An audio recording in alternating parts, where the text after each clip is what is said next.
In the end, the Queen was nothing like she was in the stories the marvellous boy had been told, first as a child beside the hearth, and later by the wizards.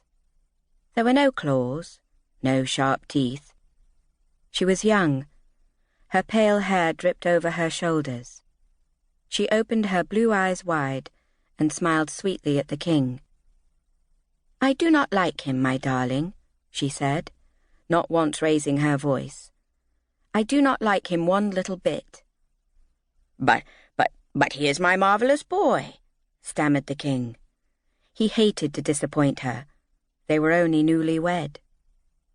"That is the problem exactly," she said.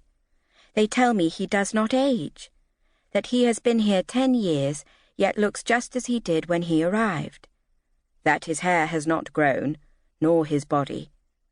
It makes me uneasy. I cannot sleep peacefully while he is free to roam. And this story, they tell me, of the sword he carries. How can I feel safe when I hear such a thing?" Now, said the king. "For many years he has been my faithful companion." "I should like him locked away," she said. "Locked away?" "We shall lock him away. He shall be locked in a room and allowed out only to be exhibited. He shall be displayed beside all my other precious things. He is a curiosity. I will feel safer." "I don't know," said the king. "He is a good boy. He means no harm." The new queen narrowed her eyes at him. The snow had already begun by then, and now it did not end. It covered the palace grounds, the once green gardens, the herald tree. It blanketed the hills and the fields. It covered houses. Whole villages simply disappeared. The lakes froze over, and then the sea. Children's faces grew thin and grey. Old ladies keeled over and froze in the streets. When the room was ready, the marvellous boy was led along the great corridors.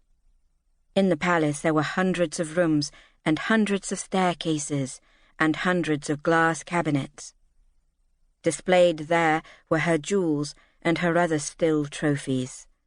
Snow lions and leopards, white elephants, snowy owls, a whole room of them frozen in time, their wings pinned open on the mounting boards. There were great mosaic floors depicting the wedding pageant of the king and queen, and wintry worlds and sea monsters eating boatloads of people.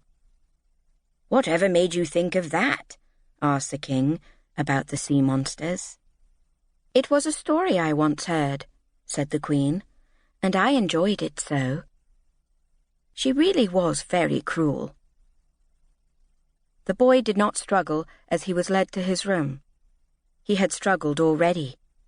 3 times since the wedding he had tried to run from the city, and 3 times he had been returned. Around the door there had been painted a mural of his marvellous journey.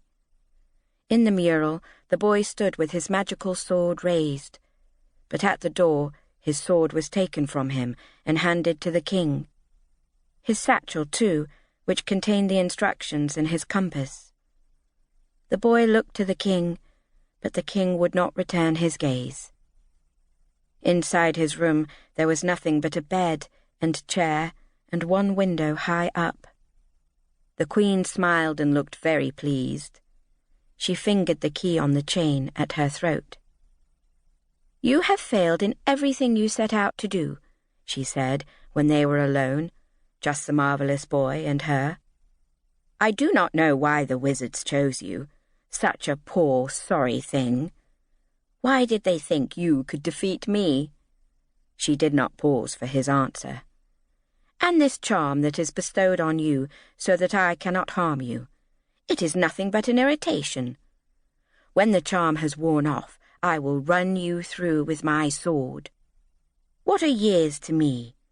I shall build a clock to count the seconds and minutes and days and years, and when they are past, its chimes will sound.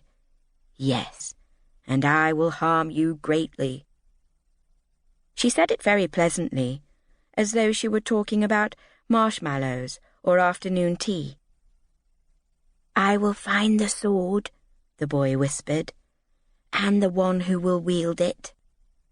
"It will be destroyed," said the Queen, "melted down, chopped into 1,000 pieces."